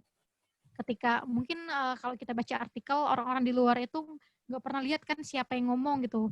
Dan yang paling membekas itu ketika saya ikut IYNC, saya ngerasa kayak salah forum.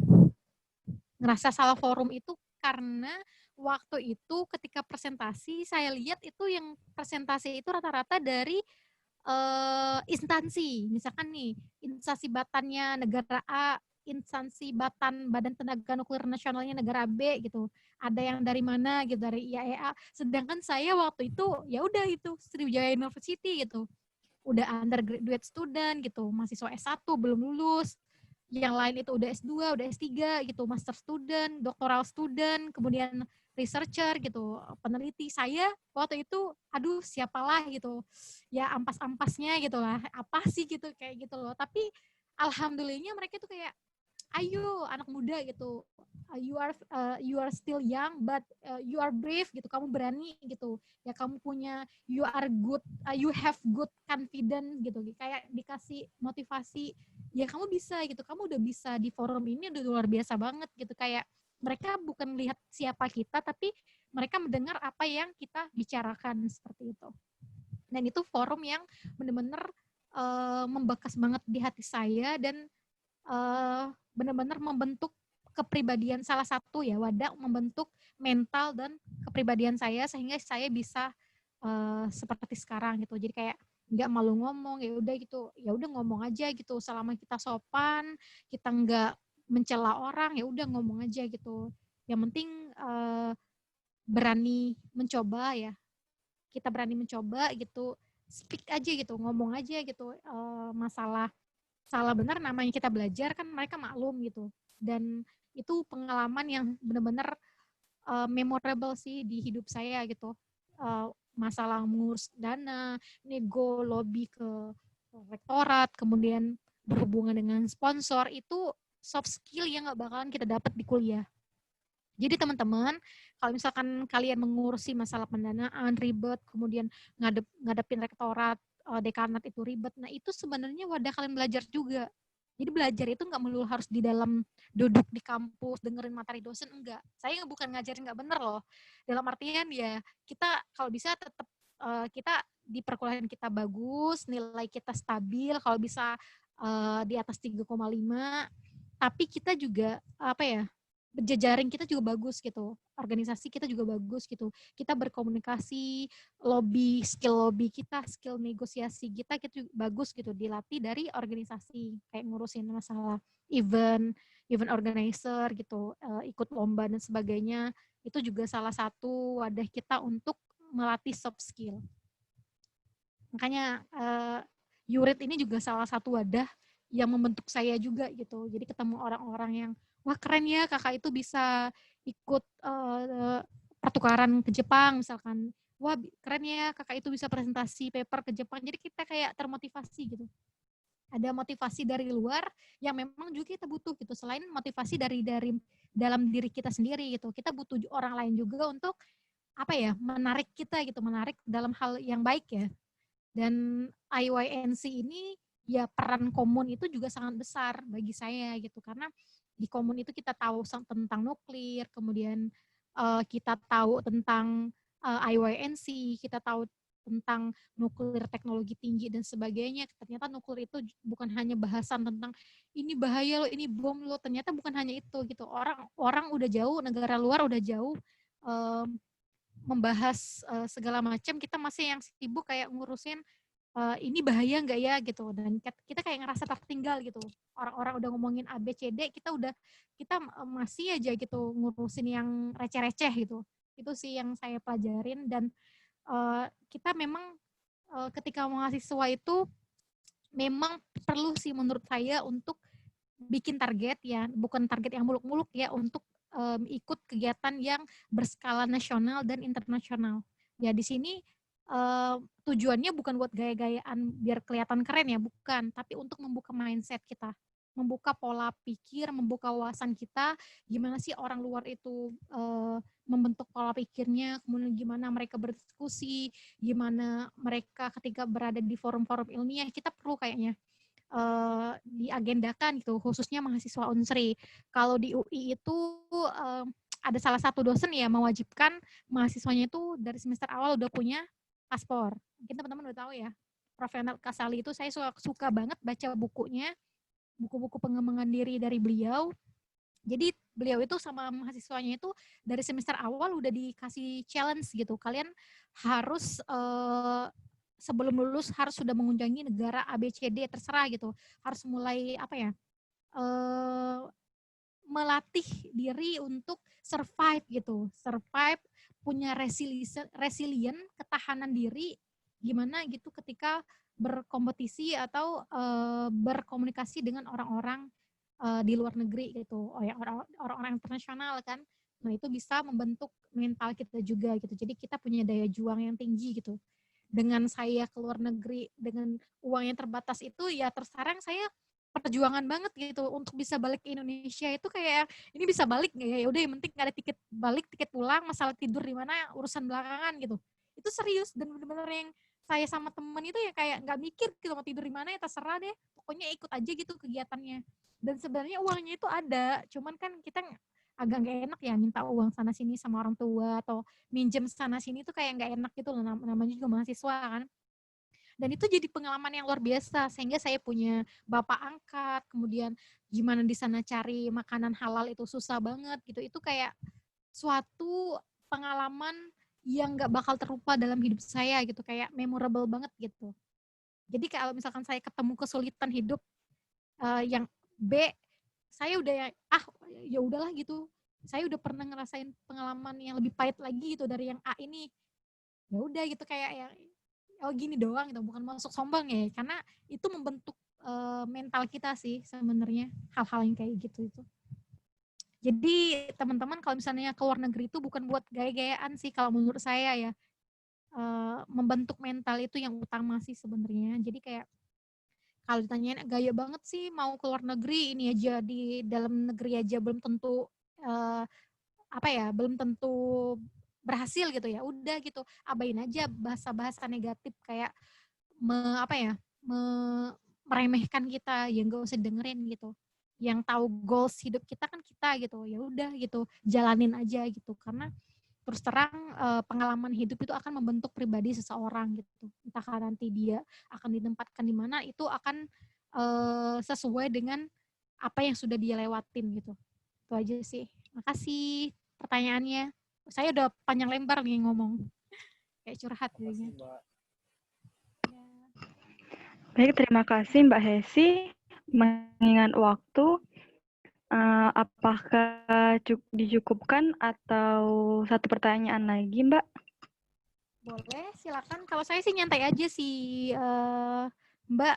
Ya namanya juga sharing ya. Kalau teman-teman masih ada yang ingin bertanya, saya punya waktu sampai jam 10 sih. Mungkin teman-teman juga mau istirahat kan, ya silakan monggo. Kalau dari saya open aja gitu diskusi gitu. Sampai jam 10 kalau masih ada gitu. Kalau teman-teman memang masih ada yang ingin bertanya, ya silakan gitu. Satu pertanyaan lagi kepada teman-teman yang ingin bertanya, langsung saja open mic-nya.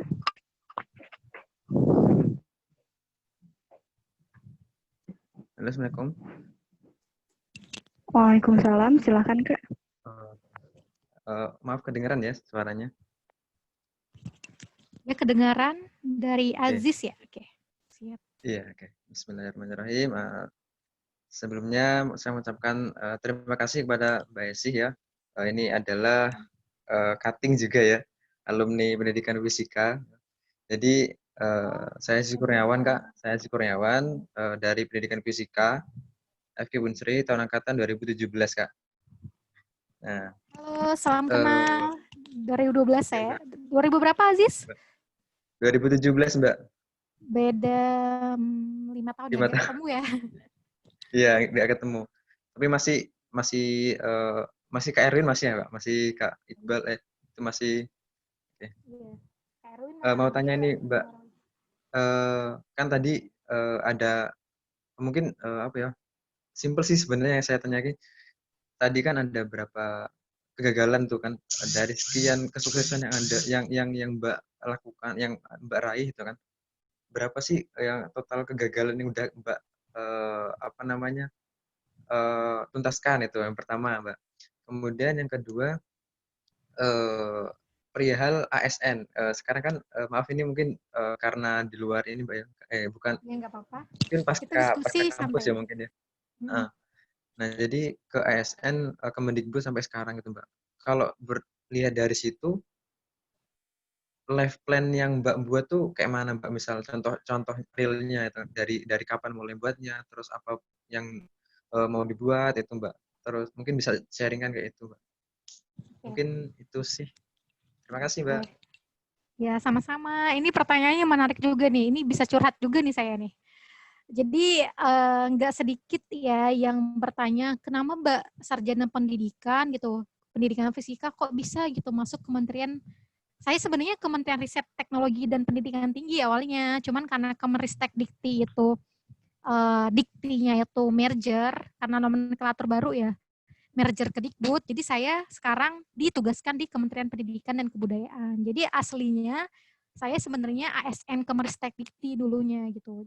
Waktu itu ngambil formasi analis kebijakan seperti itu. Ya kalau ditanya, kok nggak nyambung sih Mbak? Ya sebenarnya nyambung-nyambung aja, kata siapa nggak nyambung gitu, karena saya basicnya pendidikan gitu, saya belajar tentang pendidikannya gitu. Dan kalau ditanya kok nggak nyambung, ya sebenarnya nyambung gitu. Dan kalau misalkan apa ya, ditanyain life plan ya, terus terang dulu saya pertama kali merantau ke Jakarta itu pengen S2 sih, Ziz rencananya tuh pengen S2 ke luar negeri, udah sering juga sih sebenarnya konsultasi ke dosen juga ya, salah satunya Pak Ketang gitu. Kenapa sih ini apa namanya kayaknya keke banget gitu pengen ke luar negeri. Iya Pak, pengen banget gitu. Pengen kalau bisa ya pengen ke luar negeri gitu. Bukan berarti karena institusi di dalam negeri itu nggak bagus, enggak gitu. Cuman karena udah lihat pengalaman tadi kan, jadi kayak melatih mental juga, kemudian membentuk pribadi kita juga. Jadi pengen aja gitu ngasih challenge ke diri sendiri, pengen ke luar negeri gitu kuliahnya gitu. Usut punya usut, udah bikin life plan, lulus S1 pengen S2 dengan beasiswa ke luar negeri lagi. Kemudian saya memutuskan untuk hijrah ke Jakarta. Hijrah ke Jakarta ini bukan nggak dengan perjuangan ya. Uang waktu itu namanya juga baru lulus kuliah ya. Uang ya minim lah, namanya juga baru lulus, dan kayaknya untuk menyusahkan orang tua itu malu aja gitu. Udah lulus tapi masih minta duit dengan orang tua. Ya udah gitu, pertama kali diajak temen gitu ke Jakarta. Awalnya itu sih pengen mengupgrade IELTS sebenarnya, karena di tempat saya kan nggak ada kursus IELTS tuh. IELTS itu salah satu kayak jenis asesmennya bahasa Inggris ya. Kalau mau ke UK, ke negara-negara Eropa itu, Australia dan sebagainya itu wajib IELTS gitu. Dan di Bangka Belitung waktu itu, karena saya dari Bangka Belitung, belum ada kursus IELTS gitu. Jadi saya hijrah ke Jakarta. Jadi ceritanya itu kerja, nyambi, IELTS gitu. IELTS nyambi kerja sih sebenarnya harusnya. Cuman karena saya anak pertama juga, anak pertama di keluarga, jadi kayak ya tumpuan keluarga saya juga di saya kan, karena saya punya 3 adik yang masih sekolah, masih kuliah, masih SMP, masih SMA. Jadi kayak ada beban tanggung jawab moral gitu loh. Jadi saya egois banget gitu, lulus kuliah langsung S2 nggak mikirin keluarga gitu. Saya mikirin diri sendiri kan nggak mungkin kan. Jadi saya sambil kerja, sambil kursus IELTS juga. Cuman ternyata takdir hidup itu, nah itu tadi kata saya, life plan kita udah bikin life plan A, life plan B, life plan C. Tapi ketika kata Allah enggak, fail, gagal, ya enggak gitu. Ya udah, berarti takdir kita bukan di situ gitu. Jadi sebenarnya saya ikut menjadi ASN ya, jadi PNS di kementerian ini enggak salah satu option terburuk, enggak sih kalau menurut saya, karena dengan saya menjadi PNS ternyata peluang beasiswa itu malah terbuka lebar. Mau dalam negeri, mau luar negeri, itu insya Allah terbuka lebar gitu. Dan mungkin di sini saya waktunya mungkin agak direm sedikit ya, karena harus bersabar dulu gitu, seperti itu untuk S2. Dan alhamdulillahnya ternyata kemarin kenapa pertimbangannya awalnya saya pengen S2 ke luar negeri, kemudian malah banting setir jadi aparatur sipil negara, jadi PNS di Kementerian Riset Teknologi dan Pendidikan Tinggi, karena masih nyambung dengan passion saya yang meneliti gitu. Jadi seenggaknya ketika saya belum bisa jadi peneliti nih, which is saya saat ini belum bisa gitu jadi peneliti nih, seenggaknya saya bisa mengatur kebijakan atau menghasilkan kebijakan, merumuskan kebijakan di bidang pendidikan tinggi dan riset tadi. Jadi saya banting setir, ya udah coba-coba deh gitu, daripada belum jelas juga beasiswa dan sebagainya.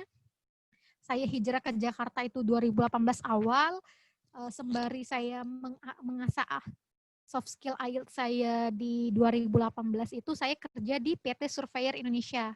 Kerja juga, ngajar juga. Ya ngajar online kan banyak waktu itu kan, tapi nggak terlalu banyak sih waktu itu. Setelah saya resign dari bimbel tempat yang di Indralaya, saya udah jarang ngajar gitu. Cuman setahun setengah gitu kalau nggak salah mengajar di bimbel gitu.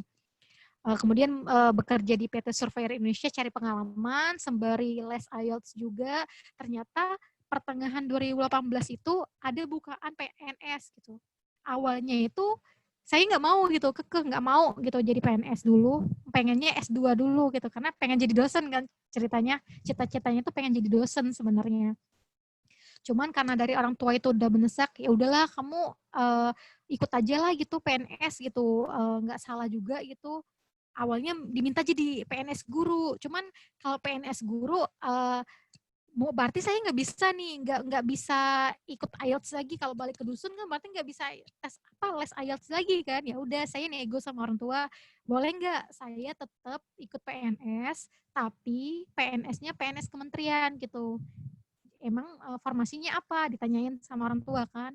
Ini formasinya ada analis kebijakan gitu, kayak analis pendidikan tinggi gitu kan, analis kualifikasi tenaga pendidik dan pendidikan, tenaga kependidikan dan pendidikan. Ya udah, saya ambil itu gitu. Seenggaknya saya lalu banting setir dari plan hidup saya di awal gitu. Jadi kalau misalkan kita melihat peluang, ya udah gitu, ambil aja gitu, nggak salah kan.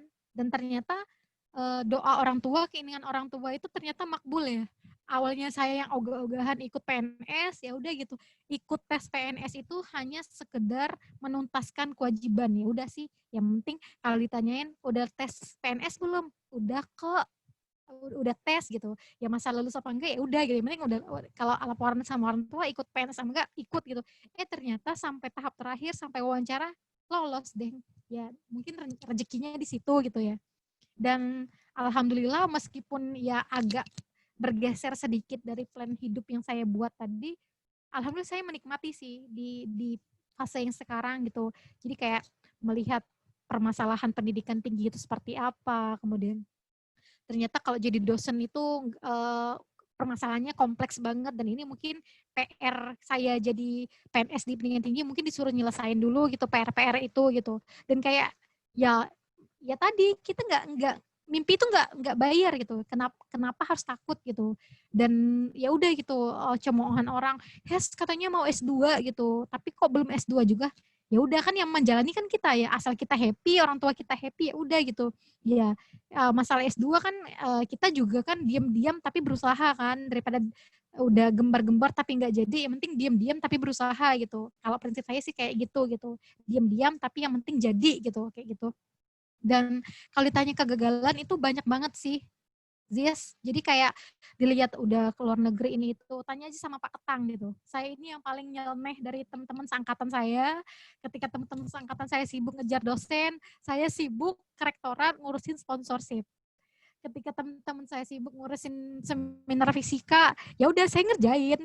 Cuman ibarat itu ya seminar fisikanya buat dipresentasiin di forum itu gitu. Dan alhamdulillah sih, dan itu perjuangannya tuh nggak mudah gitu untuk meyakinkan prodi, meyakinkan dosen, dosbing sampai dapat support gitu. Dan itu tuh perjuangan yang luar biasa gitu. Ya ditanyain pernah gagal nggak? Ya pernah banget gitu. Jadi saya pernah dilema antara memilih untuk lulus cum laude atau ke luar negeri. Jadi saya waktu itu lulus dengan IPK 3,58. Nah, 3,58 harusnya udah cum laude kan. Cuman karena saya waktu itu ada peluang untuk bisa ke luar negeri, waktu itu saya presentasi paper yang ke Jepang itu tahun 2017. Saya semester 9 ke 10 apa ya? Dari semester 9 ke 10 gitu. Sampai saya menunda sidang skripsi waktu itu. Jadi kayak ditanyain dosen, kamu serius ini belum mau lulus gitu? Belum Pak, serius ini, kamu nggak mau lulus cum laude? Ya, lulus cum laude juga memang saya bisa ke luar negeri Pak. Jadi kayak nego-nego tipis gitu loh sama dosen gitu. Emang ada jaminan Pak saya bisa ke luar negeri kalau misalkan saya udah nggak mahasiswa? Ya saya sih, ya udah sih cuma selembar kertas doang kan, di dunia kerja juga lulus cum laude juga ya paling di tahap administrasi doang, diwawancara kamu nggak bakal ditanya kamu lulus cum laude ya, karena di luar sana ada banyak orang yang lulus cum laude, dan kalau kamu nggak punya soft skill lain, ya udah kamu cuma berakhir di administrasi doang gitu, nggak bakal ditanya apa-apa gitu, nggak bakal ditanya kamu lulus dengan pujian yang nggak ada gitu. Dan itu hasil saya diskusi juga sih, saya ikut organisasi, saya ikut forum ABCD, dan itu pergolakan batin sih, ini serius ini nggak mau lulus cum laude nih, tapi pokoknya itu pergolakan batin yang luar biasa. Dan alhamdulillahnya walaupun waktu itu nggak bisa lulus cum laude karena batas waktu ya, alhamdulillahnya masih bisa dikasih apa ya, kesempatan sama orang dekanat gitu waktu itu, Ibu Trikora ya, untuk ngasih speech gitu. Jadi kayak mewakili angkatan saya yang di yudisium untuk ngasih speech gitu. Dan kayak, Bu ini serius saya yang ngasih speech gitu, padahal yang lain aja banyak tuh yang cum laude tuh, yang di depan udah beratusan tuh yang cum laude. Nggak apa-apa, saya maunya kamu aja gitu. Dan itu tuh kayak suatu apa ya, sesuatu hal yang nggak bisa dibeli sih menurut saya. Komunikasi yang baik dengan rektorat, komunikasi baik dengan dekanat, dengan dosen. Ya walaupun saya harus bukan mengganti sih, menukar itu dengan saya nggak bisa lulus cum laude gitu, karena saya lewat batas waktu gitu. Tapi saya ya sampai sekarang nggak ada penyesalan sih walaupun nggak bisa lulus cum laude gitu. Karena ternyata dunia kerja juga nggak ada yang ditanya gitu, kamu lulus cum laude apa enggak. Dan itu ya kalau misalkan teman-teman bisa lebih cepat, karena waktu itu tren mahasiswa ke luar negeri itu masih belum banyak kayak sekarang ya. Kalau sekarang mungkin kesempatan itu terbuka lebar gitu. Udah ada banyak event, ada banyak lomba gitu. waktu zaman saya itu, zaman kakak tingkat saya itu masih sangat sedikit gitu, langka gitu, mahasiswa ke luar negeri itu langka banget. Jadi kalau kalau kita bisa ke luar negeri nggak diambil itu rugi banget gitu. Karena itu bisa nambah publikasi juga kan. Jadi waktu itu salah satu reward dari prodi itu saya sampai dibebaskan dari seminar fisika. Karena memang presentasi paper saya itu memang tentang fisika juga kan. Jadi ya kenapa gitu, udah masuk jurnal juga ngapain harus presentasi lagi kan. Dan itu perjuangannya luar biasa sih, dan itu ide dari Kaprodi kan, dari Pak Ketang gitu. Jadi sampai sekarang kayaknya anak-anak fisika kayaknya kalau misalnya bisa lomba ke luar negeri PKM dan sebagainya kayaknya dibebasin sempis ya. Iya nggak sih sekarang? Kalau sekarang bahkan kalau misalnya sampai PIMNAS udah bebas skripsi Kak kalau misalnya Kan? kalau di ini. Iya, dan itu tuh wacana di Dikti juga sih. Dan alhamdulillahnya sekarang saya di Dikti nih, ngurusin dosen dan mahasiswa juga nih di pendidikan tingginya. Jadi kayak ya Allah gitu, kayak nyambung ya jalan hidup itu. Saya aktif di komunitas teknologi kayak gitu. Kemudian saya juga aktif di Ikatan Ilmuwan Indonesia Internasional juga kan, ikut kegiatan apa ya, berjejaring dengan ilmuwan juga gitu. Jadi kayak kayak jalan hidup itu kayak nyambung gitu, puzzle-puzzlenya itu kenapa sih saya ditempatin di Dikti gitu, kayak nyambung aja gitu. Dan itu tuh kayak kalau kita bisa menemukan titik-titik nyambungnya itu tuh kayak luar biasa banget gitu loh. Itu sih kalau ditanyain gagal tuh banyak banget deh. Jadi kayak aduh nggak, jangan ditanya deh, gagalnya banyak, pahit-pahitnya banyak gitu. Yang manis itu ya yang tampak aja gitu, yang pahitnya juga banyak gitu. Itu sih. Oke, terima kasih Mbak. Ya, Terima kasih. sama-sama. Baiklah, terima kasih Mbak Hesi sudah memberikan jawaban yang luar biasa. Mengingat waktu, sesi tanya jawab atau diskusi kita cukupkan sampai di sini. Selanjutnya penutup dan foto bersama. Kesimpulannya, kalau kita menjadi tahu bahwa life plan sangat penting untuk menuju ke life goal kita. Kemudian jujur pada diri sendiri, kenali diri kita, berani bermimpi dan siap mewujudkannya. Dan pastikan life plan yang kita susun memenuhi kategori SMART, specific, measurable, attainable, relevant, dan time bound. Selanjutnya foto bersama. Dimohon untuk seluruh peserta silahkan mengaktifkan kameranya.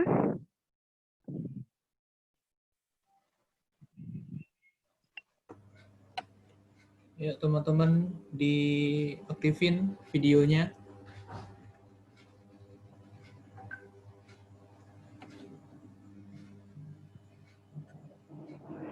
Yuk, Kak Irfan, Rizka, Syarif, Kak Nisa, Musti, Dan satu Erlan, lagi jangan lupa link evaluasinya silahkan diisi.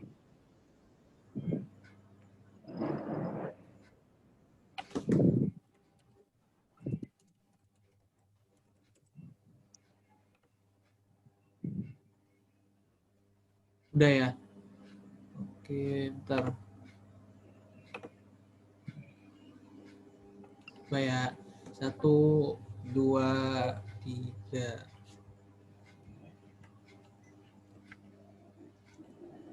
Oke, udah.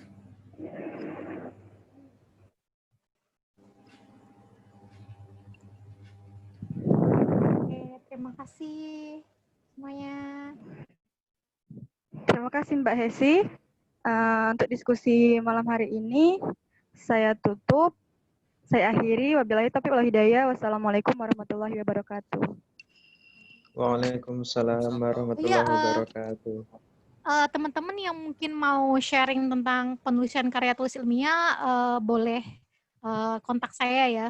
Saya cukup aktif di Instagram, bisa DM juga, atau mungkin karena saya sekarang di Dikti juga ada informasi terkait mahasiswa ya, tentang program kreativitas mahasiswa, atau tentang yang sekarang lagi isu-isu hot yang lagi ada di perguruan tinggi ya.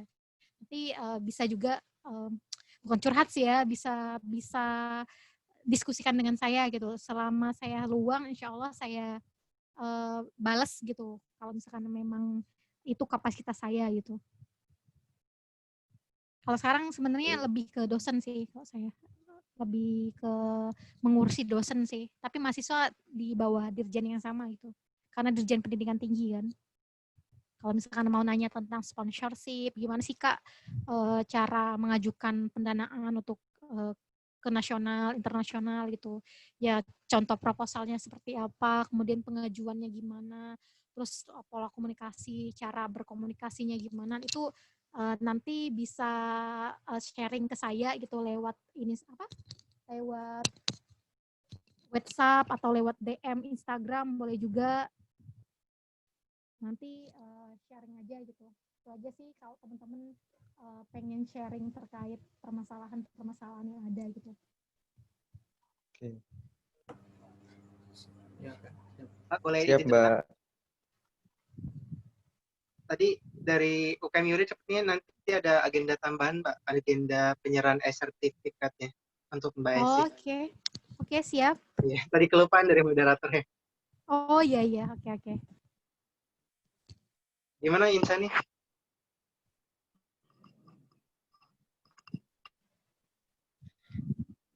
Mbak Esi, sekarang ini apa? Putri Kora udah ini, Mbak. Udah masa jabatannya habis tahun ini. Oh gitu ya, ya Allah. Iya. Salam ya Jadi, buat beliau ya dari Hesi gitu, yang paling sering ngunjungin dekanat gitu. Kalau dikit kalau di dekanat itu kenapa ngajuin proposal lagi pasti kayak gitu tapi udah deket gitu sama iya, beliau Mbak. gitu. Bilang aja Mbak Hesi di Dikti sekarang kalau main ke Dikbud, ke Dikti kasih tahu aja gitu, insya Allah akan ada welcoming party gitu ya, bakal disambut gitu. Wah, Kalau misalnya main ke Dikti, ke Sudirman, ke gedung Sudirman gitu, bilang aja Mbak Hesi sekarang di Dikti gitu. oke, Atau insya Allah, dosen-dosen mau Mbak. ngurusin promosi jabatan, guru besar dan sebagainya itu di direktoratnya Mbak gitu. Oke, siap, Mbak. Insya Allah. Iya. Iya Mbak, ini ada sertifikatnya secara simbolis. Iya, makasih. Oke. Untuk dokumentasinya mungkin dari ini operator. Sudah di screenshot. Oke. Terima kasih Mbak Esi. Terima kasih.